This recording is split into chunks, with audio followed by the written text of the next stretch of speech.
In the age of drones and high-tech smart weapons, does a tank designed 2 decades ago still matter? Meet the T-90A, Russia's main battle tank that rose from the ashes of the Soviet Union and went on to become one of the most widely exported tanks of its generation. It's fast, it's deadly, and it's surprisingly affordable. But is it really as tough as its reputation suggests? Or is it just an upgraded relic, barely keeping up with today's battlefield? Over the next 35 minutes, we'll take a deep dive into its history, design, firepower, and combat record, and see if the T-90A deserves its spot among the world's greats.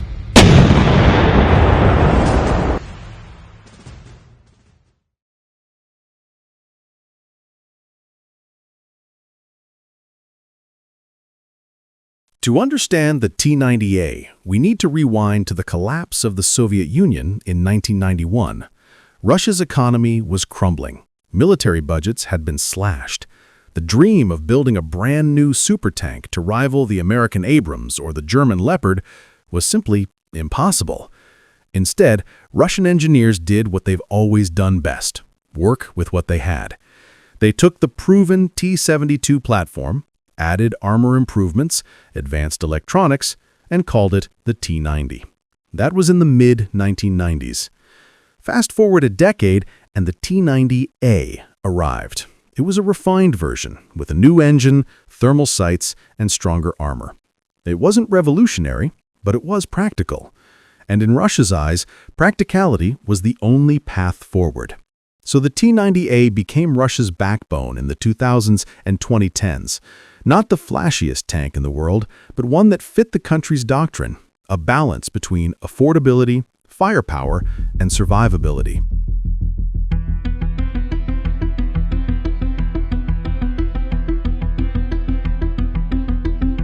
At first glance, the T-90A looks compact, almost squat. That low profile is intentional. Russian tank designers have always believed that a smaller target is a safer target. Its armor is a mix of steel, composites, and explosive reactive armor, specifically Contact 5. This ERA isn't just for show. When an incoming shaped charge or sabot round strikes, the panels detonate outward, disrupting the projectile and reducing its penetration power. In real combat, this can mean the difference between a tank destroyed and a crew that lives to fight another day. But what really stands out are those glowing eyes on the front, the Shtora 1 system.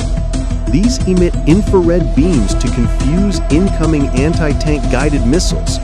Imagine an enemy operator trying to steer a missile onto the T-90A only for their guidance system to be blinded. In the early 2000s, that was game-changing.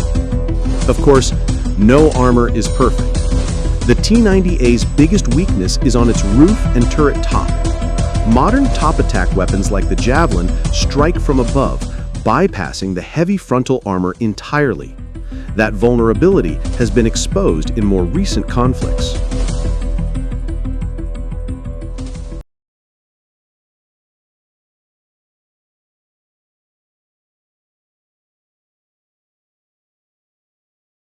At the heart of the T-90A lies the 125mm 2A46M smoothbore gun. This weapon is versatile. It fires armor-piercing rounds, high-explosive shells, and, uniquely, guided missiles launched straight through the barrel. Imagine a tank that can engage both enemy armor and helicopters hovering a few kilometers away. The autoloader is another Russian trademark. Unlike Western tanks that require a fourth crew member to load shells, the T-90A relies on a mechanical carousel. This saves space, reduces crew size to 3, and keeps the silhouette lower. But it comes with a cost: ammunition stored inside the crew compartment.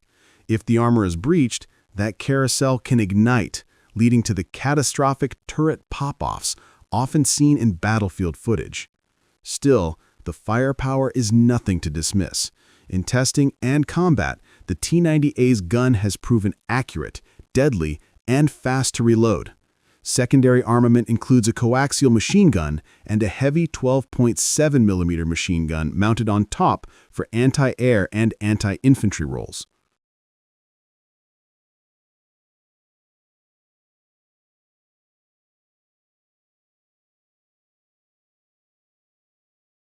Step inside a T-90A and you'll find it's tight, very tight. Western tanks like the Abrams or Leopard feel almost roomy in comparison. The T-90A's design forces the crew to work in close quarters. The driver, gunner, and commander each have minimal space. Why? Efficiency. The philosophy was that tanks aren't meant to be comfortable homes. They're weapons. The smaller the profile, the harder it is to hit, and the less material you waste on armor. For the crew, this means long missions can be exhausting. But it also means fewer people are needed to operate the vehicle. Russia calculated that reduced manpower and smaller size outweighed the drawbacks. Survivability inside is a mixed bag. If the tank isn't penetrated, the crew is well protected. If it is, especially near the ammo carousel, survival odds drop sharply.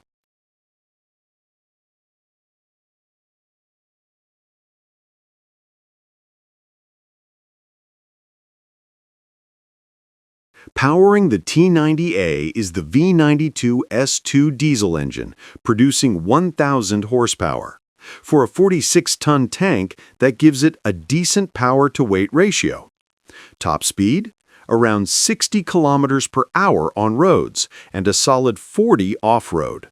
What makes this important isn't just speed, it's terrain adaptability. Heavy NATO tanks often struggle on older bridges or soft ground because of their 65 to 70-ton weight. The T-90A, being lighter, can maneuver more freely across rivers, forests, and rural infrastructure. Of course, less weight also means less armor. That's the eternal trade-off, mobility versus protection. In exercises, the T-90A showed strong cross-country performance, climbing steep slopes, fording rivers, and operating in snow, mud, and desert conditions.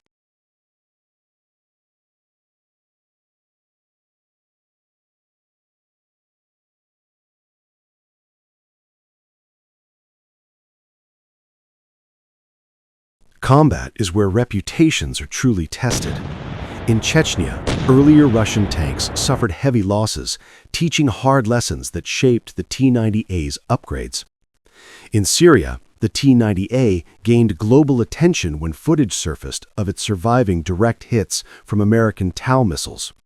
In one famous clip, a T-90A took a missile strike, shrugged it off thanks to its armor and Shtora system, and continued fighting. But not all encounters were victorious. Some T-90As were destroyed by modern missiles and drones, proving that even with advanced protection, no tank is invincible. Exports have added to the combat record. India operates a localized version known as the T-90 Bhishma, which has been tested in extreme climates, from deserts to mountains. Its performance there highlighted both its durability and the limitations of its older electronics.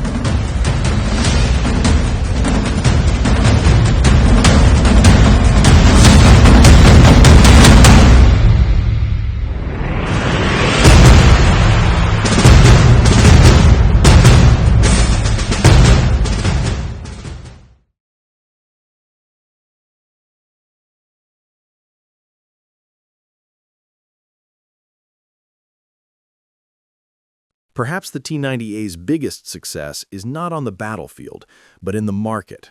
It became one of the most widely exported tanks of its era. Countries like India, Algeria, and Azerbaijan bought hundreds. Why? Price. At a fraction of the cost of an Abrams or Leopard, the T-90A delivered solid firepower and decent protection without bankrupting defense budgets. For nations looking for a balance between affordability and capability, it was an attractive choice. By the late 2000s, the T-90A had become Russia's best-selling tank.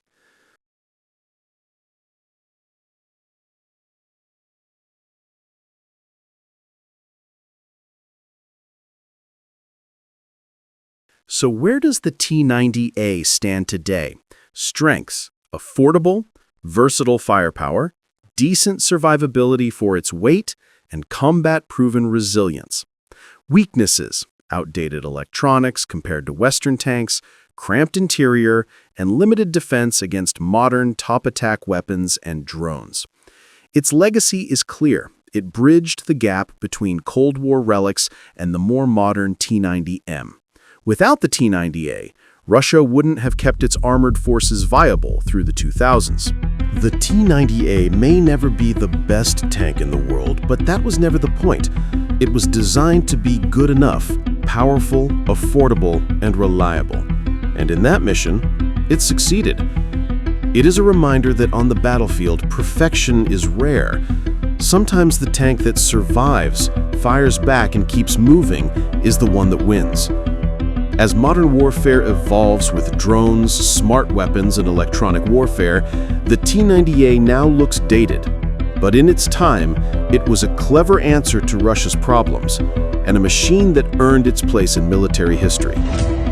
Next time, we'll take a look at its successor, the T-90M, the tank that tries to drag this Soviet-era design into the 21st century.